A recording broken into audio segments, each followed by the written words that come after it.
my favorite intermittent fasting hacks to help you lose weight. But Dr. G, I can't do fasting like you do. You know, I hear it all the time. But I'm here to tell you, you can do intermittent fasting.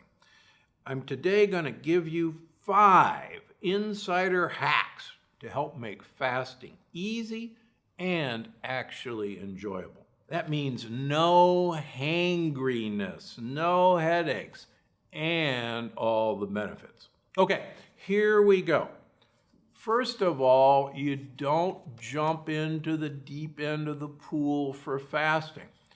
I've told you over and over and over again, I've written about it in almost all of my books, that the vast majority of Americans cannot do time-restricted eating, skipping 1 or 2 meals right off the bat, because most Americans are insulin resistant, metabolically inflexible, and as much as you would think you could burn fat for fuel instead of sugar, quite frankly, you can't. And you will fall flat on your face, and you will get a headache, you will get hangry, you will get weak, and you will give up. Don't do that. What you want to do is get in at the shallow end. Now, what do I mean by that? Anybody can do this, and I'm going to hold your hand. If you eat breakfast at 7 o'clock every morning, next week, you're going to eat breakfast at 8 o'clock in the morning. Anybody can wait 1 hour from their regular time to start eating breakfast. Do that all week.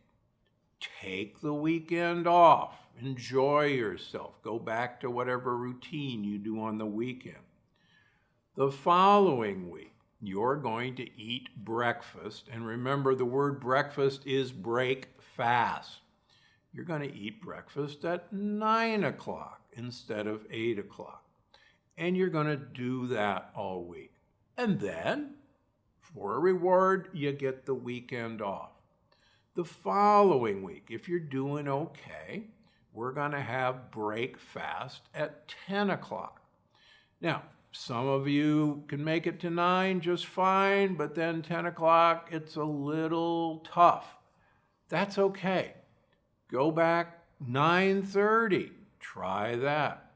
However we can get you to continue to expand when break fast starts, up to 11 o'clock, 12 o'clock on a weekday basis, the more benefits you're going to get. And like all the studies have shown, the more we can push breakfast farther into the morning, even till noon, the more weight you're going to lose and the more health benefits you're going to get.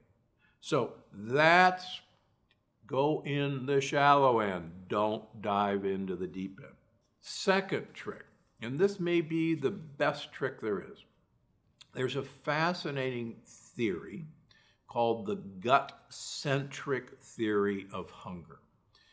And I've written about this in my books. There have been some beautiful studies that have been done in China that proves this to be true. For years, we've thought that hunger pains are caused by either an empty stomach, that makes sense, or by actual hormones that our gut neurons secrete to tell our brain, hey, it's time to eat. Well, with the discovery of the human microbiome 10 years or so ago, we now realize that there was a third participant in all of this, and that is the gut microbiome wants things to eat. And they send signals to your brain that they're hungry. In fact, we now know that bad bugs in your gut actually hijack your brain to have you find the foods they want to eat. And that's simple sugars and fats. Sound like the American diet, right? On the other hand, good gut bugs like prebiotic fiber. And the results of the gut-centric theory test is you could take people who were on a 7 or 14-day water fast. That's all they got was water. Give half the group 100 calories of prebiotic fiber a day. Now, 100 calories is not 100 calories because we can't digest prebiotic fiber, but your gut bugs can. And what they found was that the people on these water fasts who got 100 calories of prebiotic fiber that they didn't absorb but fed their gut microbiome had absolutely no hunger. Now, how do you do that? Well, it's really easy. There are tons of prebiotic fibers on the market. Give you an example. I'm a huge fan of basil seeds. They have a huge amount of prebiotic fiber. You can view my episode 219 with Zen basil and find out how easy it is to put a tablespoon of basil seeds in a glass of water or in whatever. Put some allulose sweetener if you want to make it flavorful, and you will be shocked what a full feeling your gut will have. Now, the idea that this stuff expands and swells up and fills your stomach, believe it or not, is not the reason you feel full. It's the gut bacteria eating the fiber that send messages to your brain. They said, hey, we got everything we need to eat. You don't have to go looking for anything else. It is just one of the best tricks I have ever discovered. And there are plenty of other wonderful prebiotic fibers out there to do the same trick. Third hack, drink a polyphenol-rich powder supplement. Polyphenols, it turns out, are also beloved by gut bacteria as a prebiotic fiber in and of themselves. And one of the benefits of these polyphenol-rich powdered drinks that are readily available, I bet you can think of several right off the top of your head that might have my name associated with them. These feed good gut bacteria, but they don't stop your fasting. They do not break your fast. It's a great way to keep going, feed the good bacteria, and not have to worry about breaking a fast. Fourth hack, MCT oil, medium chain triglycerides. Now, medium chain triglycerides, as most of you know now, are not absorbed like any other fat that we eat. In fact, they're absorbed directly through the wall of our gut into our intestinal bloodstream and are taken directly to the liver, do not pass go, do not collect $200, where they're converted into ketones. Now, if you've been paying attention or reading my books, you know that the vast majority of us who are insulin resistant or metabolically inflexible, when we stop eating, we cannot make ketones. Ketones are a way of keeping our brain happy and our muscles happy while we're fasting until we start producing free fatty acids from our fat cells. So MCT oil is a hack to get around this metabolic inflexibility that most of us start with.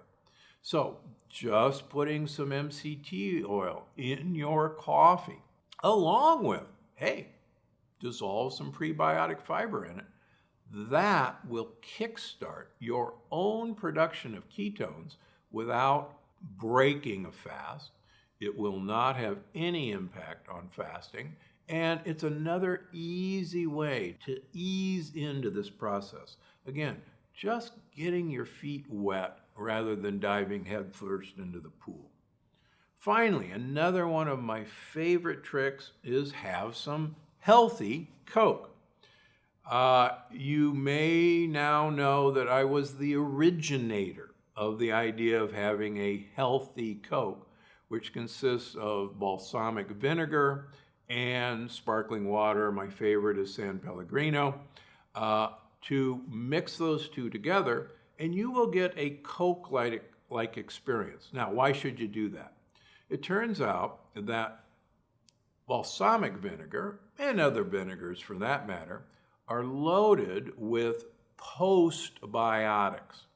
And these short-chain fatty acids actually are converted not only into ketones, but can also be used as fuel by your brain and your other tissues. Now here's a trick. Some people say, I really don't like the vinegary taste of balsamic vinegar. Do yourself a favor. Buy the thicker varieties of balsamic vinegar. Might be a little bit more expensive, but there's one that's really cheap that I love, that I use personally.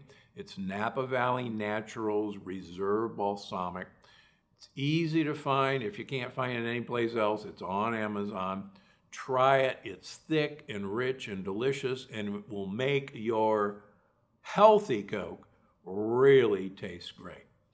Having that in mid-morning while you're kind of slumping will really perk you up. If you really want to have another tablespoon or so of MCT oil, then you can do this. 5 easy hacks to get you on the way towards time-restricted eating, intermittent fasting, and it's going to be one of the best things you can ever do.